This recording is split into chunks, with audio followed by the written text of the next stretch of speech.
Hi guys, Innovative Pachyderm here, and welcome to another episode of Minecraft Dinosaurs. Now, this video is kind of a little bit different than all the other videos I've done, because I'm doing a speed run type thing while doing a voiceover. But it's because I kind of had like a funny story I wanted to tell you guys about my new job. So I thought I would record myself building this new enclosure and do a voiceover explaining the story so I wouldn't be distracted while saying the story. But before I say the story, I should explain what I'm actually building right now, or starting to build. I'm building the beginnings of the smilodon enclosure. I'm basing it off of an actual enclosure that I saw at a zoo where I live. I don't know if I'll put an image up or not, but if I do, well, there it is. But that's what it's supposed to look like, a cat enclosure. I think it was like jaguars. I think they had jaguars in that enclosure, and that's what it's supposed to look like. The jaguar enclosure I saw at my zoo, I think. So I kind of went with a whole different route with this, and I kind of hope you guys like it. I liked it, but anyways, let me talk about like what happened at my new job. So I left my old job and got a new job where I was able to work at home, making phone calls. Uh, I'm those people who would annoy other people saying like, "Hi, are you registered to vote?" and all this other stuff. And sorry, ask them if they did a survey or if they want to do a survey. I mean, and the job isn't that bad because all we do is just ask these people if they want to do a survey and actually take notes and tally mark what they chose, or like what their answers were for the survey. So like who they wanted to vote for, if they supported this, la la la la, you know. So, and what's cool is that I don't actually have to like type in numbers or like random phone numbers. There's a machine that'll call them for you, so I could just sit there and wait for the phone call.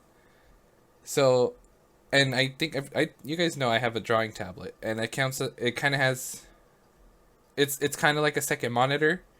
So on my main monitor I have the website and where I'm supposed to actually do my work, and on my tablet I can have YouTube or Netflix or Disney Plus playing off to the side. And honestly, it was kind of pretty cool.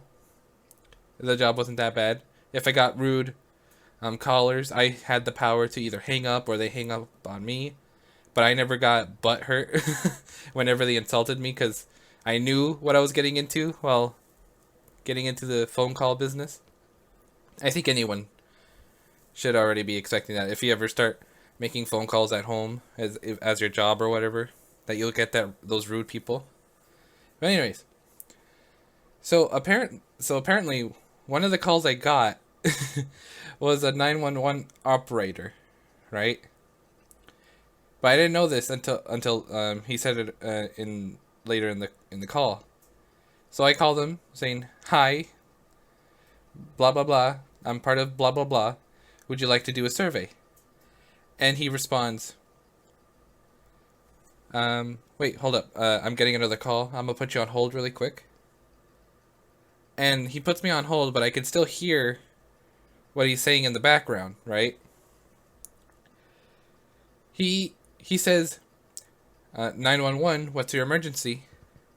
And I was thinking like, oh wow, he's a 911 operator? What the heck? And then out of nowhere, this lady, like that called him, was screaming that there was a crocodile or an alligator outside of her house. And I'm like so intrigued and like curious of like what is actually happening here. And the guy's like, is a crocodile in your house, or has a crocodile attacked you or anything? And the lady's like, no, it's just outside my house, and I'm scared. I got kids. I don't want it to get in the house. And the operator tells her, ma'am, calm down. As long as you don't open the door and let it in, you should be fine. And the lady's like, but I have kids. What do I do? And she's like, what am I supposed to do until then? He's like, call animal control, or at least wait for the crocodile or alligator. I mean, I don't know what it said it was, but it's something around there. Alligator. He says like leave the alligator alone for a bit. See if it goes away on its own. If not, then call animal control. And then she says okay, and then she hangs up. And then he returns to me saying, sorry, I had to put you on hold. Now you see what I have to deal with. And I was like, oh, okay. And I tried to continue with the survey. And then he gets another phone call and says, wait, hold up. I need to put you on hold again. And you know who called him? It was the same lady talking about the alligator. And she says how the alligator actually got inside of her house. And the 911 operator responds, how the heck did you let it in your house? Like, what'd you do? And she's like, I tried to feed it. And I'm here, like, listening, and I could already tell, like, this has to be, like, scripted or fake, because this is too dang perfect to actually be real. But I still continued listening, because I'm just interested and fascinated with this. And so the guy says, like, man, that's the most idiotic thing you could have done. What did you try to feed it? And she says, I tried to feed it cake. I was trying to see if I threw the cake outside the door, or like far away that the alligator would go after. But no, it just came inside the house. And she's like screaming, like, "Oh my God, it's on the bed! What do I do? What do I do? What do I do?" And the guy's like, "Ma'am, just try to get it locked in a room, get out of the house, and just call animal control or whatever. Just wait till the authorities come in." And she's like, "I'm gonna poke it with a stick." Because or something, I don't know. And then I can hear like the alligator like hissing in the background, like as she starts poking it with a stick or whatever. And then the guy's like yelling at her, "Don't poke it with a stick, ma'am. Oh my God, you're so stupid. Why would you do that?" And I'm thinking like, okay, this really is scripted or something, because this cannot be real. And then I think the lady starts screaming because it actually bit her, or is latched onto her leg or something. And she's screaming and screaming, and the guy's trying to tell her like calm down, or try to use the stick to like get the alligator to stop biting her. But nothing happens, so I guess she hung up, or the phone disconnected, and he's like, "Well, that's what you get for being stupid." And then he goes, "Okay, so what were you saying again?" He tells me, saying like if I can continue my survey. And then as soon as I was about to continue with the survey, he goes, "Oh, looks like my shift's over. Bye."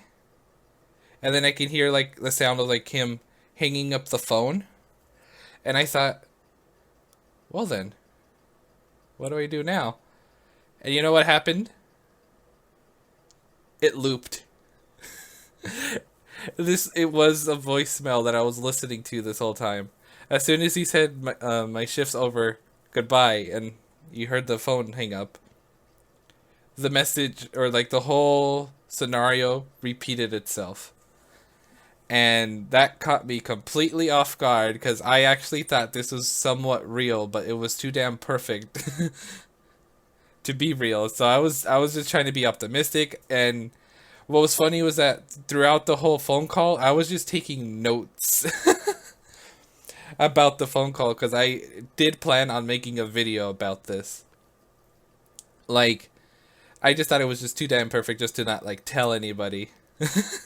But it turns out I was just bamboozled. I thought it was like a real scenario, but no, it was just a fake voicemail. So then that's when I realized that people do this. When I think there's an app or something that you can get, that if whatever number that calls them, if it knows it's a spam call, it'll play a random voicemail to mess with the person. And to be honest, I actually like listening to them. I immediately know when they're fake when the person like interrupts me a lot and whatever, and just brings up weird scenarios that I know that couldn't happen. Speaking of which, knowing where I lived and the calls that I'm making were only for my state, I should have realized there couldn't have been an alligator. But I don't know. For all I know, the phone call or the phone number could have been to someone who lived in my state and then moved to another place there where there were alligators, like Florida or something, or New Orleans. Wait, isn't New Orleans in Florida? I don't even know. I don't know my states. But yeah, so I think that should have been my first clue. Like, wait, there's no alligators in my state. But I just had to listen to it. But there were so many other good ones. I had one where this father and son were on the phone. Well, first, like, the father was on the phone saying, like, "Hi, how can I help you?" And he was trying to be all cooperative and whatever. Even though I wasn't actually saying anything. At this point, I was just letting the voicemail talk to itself. But the father's like, "Yeah, sure. What can I help you with?" And he's like, "Yeah, I can do that." And then you hear his son yelling at him in the background saying, like, "Dad, I want this new game. Can you buy me this new game?" And the dad's like, "Can it wait? I'm on the phone call with somebody." And he's like, "No, it's on sale or something, or it's limited edition or something." And he's like, "Fine, how much does it cost?" He's like, $100. And he's like, $100? And that's for sale? And he's like, "Yeah, because it has all this special stuff and all this stuff." And I'm here like, my dad would never have done that. I feel like no dad would ever have accepted that. $100 for a game, even if it comes for special stuff. You have to be like a really spoiled child if you have parents that are willing to do that. But the dad says like, "Fine, here, take the money or whatever, right?" And he's like, "Okay, I hope this conversation is worth $100." And then the kid comes back yelling, "Dad, I need another $50 for shipping or whatever." And then the dad's like, "Are you kidding me? No." And he's like, "Dad, I don't ask for much." And I'm here like, you're asking your dad to buy you like $150 game. Like, no dad in their right mind would ever do that for the child. They would tell their child, "Well, you better raise your own money." Or they would have told you, "Look, you should have saved up your birthday money, or you should have saved up your allowance." But no, this dad was just like, "Fine, here, take the $50. I think it was just, I don't know. That was not like realistic to me, but I just liked listening to it. I thought it was funny. And then my third favorite voicemail call was this husband in the hospital with his wife. His wife was in labor or whatever, right? And he goes like, "Hold up, I need to go out into the hallway. My wife's about to give birth." And I'm here like, why would you accept a phone call while your wife's giving birth? Like these scenarios are like so out of place, but they're still funny of like how far they go or how far they're willing to go with this scenario. And it gets to the point where the wife's actually about to give birth, and like I can hear like the whole process of what's happening, and I hear the woman screaming, and the doctor's yelling like, get all the surgical stuff and whatever. And apparently when the baby was getting ready to be born, I guess they came out like butt first, like its butt came out first. And the doctor yells, "Ew, ew, what is that? Oh my god, it's got two heads." and and then the dad's like, "What? My baby's got two heads?" and the doctor's like, "Oh wait, no, that's just its butt." Oh, well, that actually like made me laugh. Like I did not expect anybody to like say that about like a baby. Oh my god, it's got two heads. Oh wait, no, that's just butt. Oh god. Oh man. But that's like the only fun part of the job is getting those voicemails. Some of them are kind of boring, and some of them are trying to be people, voice acting to be other people, but they're just really bad actors. But these ones were actually my favorite. Well, I think that's all I can I have about my new job or can say about my new job. So I'll just let the video play on, and then I'll see you guys at the end of the video.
Alright, I finished making the outline, or not really outline, but this part of what's going to be the smilodon enclosure. And I'm actually really happy with this. I'm going to work on the inside either off camera or in the next video. You let me know. But I kind of hope you like how I did this video. I kind of wanted to tell a little story here while building, so that way you can see my whole a bit more of how my process is while building. Like, my original plan was to use factory blocks and reinforced glass and these type of bars, but then I immediately changed my mind. but honestly, this looks like a lot better than what I imagined, and it looks like from the zoo that I showed you guys earlier, that I based this off of. Oh, and before I get ending the video, I found more rhinos and bred some more rhinos, and now look. The white woolly rhinos that I was talking about last episode. They're kind of cute. Anyways. But yeah, I kind of hope you enjoyed my little story about my job and all that, and I hope you like how I built this. And yeah, I guess that's it. So make sure you leave a like if you liked the video. Subscribe if you're new. We're close to 600. I think 3 subs.